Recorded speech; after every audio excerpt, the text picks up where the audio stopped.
ကားပုံစံရုပ်တုလေးတစ်ခုကကျွန်တော်လက်ထဲမှာတင်တကယ်အသက်ဝင်လှုပ်ရှားလာခဲ့ပါတယ်။နဂါးလေးကသူ့တခင်ကိုရှာတွေ့သွားသလိုပါပဲ။သူ့အမီးနဲ့ကျွန်တော်လက်ချောင်းကိုတင်းတင်းကြပ်ကြပ်ရစ်ပတ်လိုက်ပြီးထူးဆန်းတဲ့နဂါးပုံစံလက်စွပ်တကွင်းအဖြစ်ပြောင်းလဲသွားပါတော့တယ်။ကျွန်တော်ရှေ့မှာထိုင်နေတဲ့ဦးလေးကျုံကဒီမြင်ကွင်းကိုမြင်လိုက်ရတဲ့အခါအရန်ကိုစိတ်လှုပ်ရှားသွားပါတယ်။နှစ်ပေါင်း1000ကြာပြီးတဲ့နောက်သူရှာဖွေနေတဲ့သူကိုနောက်ဆုံးတော့တွေ့ရှိသွားပါပြီ။သူကကဘာပေါ်မှာအစွမ်းထက်ဆုံးမော်ပညာကိုမင်းကိုတင်ပေးမယ်ဒါပေမဲ့ဘာပဲဖြစ်ဖြစ်ဒီခန်းထဲကပစ္စည်းတွေကိုလုံးဝရှောင်မထိနဲ့မဟုတ်ရင်ဆိုးရွားတဲ့အကျိုးဆက်တွေဖြစ်လာလိမ့်မယ်လို့တတိပေးပါတယ်။ပြီးတော့ကျုံကနယံထဲမှာဝတ်ထားတဲ့မော်ကျန်းစာအုပ်ကိုယူဖို့သွားလိုက်ပါတယ်။အဲ့ဒီအချိန်မှာပဲယောရှာအယုတ်တစ်ခုကနယံပေါ်ကနေပြုတ်ကျပြီးကျွန်တော်ခြေထောက်နားလိမ့်လာပါတယ်။ကျွန်တော်ကဆက်ဆုစိတ်နဲ့ကောက်ယူလိုက်မိပါတယ်။အယုတ်ပေါ်မှာထူးဆန်းတဲ့ယောက်ျားတစ်ယောက်ရဲ့မျက်နှာကိုဆေးရောင်ချဲထားပါတယ်။ရုပ်တရက်အယုတ်ကကျွန်တော်လက်ထဲမှာစာပြီးပြောင်းလဲလာပါတယ်။ကျွန်တော်လမ်းဖြတ်ပြီးအယုတ်ကိုလွင့်ပစ်လိုက်ပါတယ်။အကွဲကြောင်းတွေကြားထဲကနေမရေမတွက်နိုင်တဲ့ပိုးဟတ်တွေထွက်ကျလာပြီးအဲ့ဒီပိုးဟတ်တွေပေါင်းဆက်ကလူတစ်ယောက်အဖြစ်ပြောင်းလဲသွားပါတယ်။သူ့ရုပ်ကအယုတ်ပေါ်မှာဆွဲထားတဲ့မျက်နှာနဲ့တပုံစံနဲ့ပါပဲ။သူကယောရှာအယုတ်ထဲမှာနှစ်ပေါင်း1000ကြာချိတ်ပိတ်ခံထားရတဲ့မိစ္ဆာမော်ဆရာတစ်ယောက်ဖြစ်ပြီးကျွန်တော်ကမတော်တဆလွတ်ပေးလိုက်မိတာပါ။ဒီတစ်ခါတော့ကျွန်တော်တကယ်ပြဿနာတက်ပါပြီ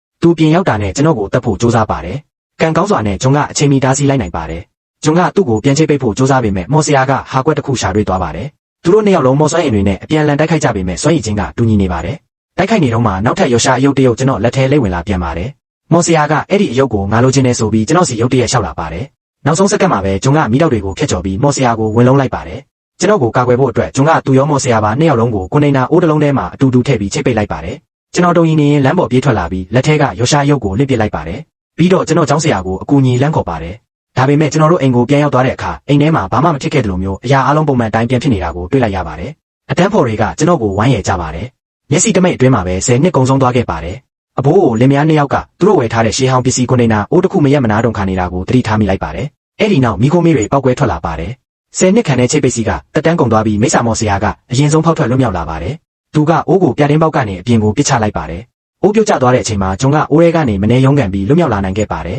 ။ကျွန်ပထမဆုံးလုပ်တဲ့အလုပ်ကတော့ကျွန်တော်ကိုလိုက်ရှာဖို့ပါပဲ။ဘာလို့လဲဆိုတော့ကျွန်တော်ကသူ့အတွက်မယုံကြည်နိုင်လောက်အောင်အရေးပါလို့ပါပဲ။ကျွန်ကအရာမတန်မဏိလင်းယုံကြီးကိုစီးနှင်းပြီးပေါ်ထွက်လာကကျွန်တော်ကိုမော်ဆရာလက်ထဲကနေနောက်တစ်ချိန်ထပ်မံကယ်တင်လိုက်ပါတယ်။ပြီးတော့သူကလွန်ခဲ့တဲ့နှစ်ပေါင်းများစွာကဇလန်တပုတ်ကိုပြောပြပါတယ်။လွန်ခဲ့တဲ့နှစ်ပေါင်း1000တုန်းကမာလင်လို့ခေါ်တဲ့မော်ဆရာကြီးတစ်ပါးရှိခဲ့ပါတယ်။သူ့မှာထူးချွန်ထက်မြက်တဲ့တပည့်3ယောက်ရှိခဲ့ပြီးကျွန်ကအဲ့ဒီထဲကတစ်ယောက်ဖြစ်ပါတယ်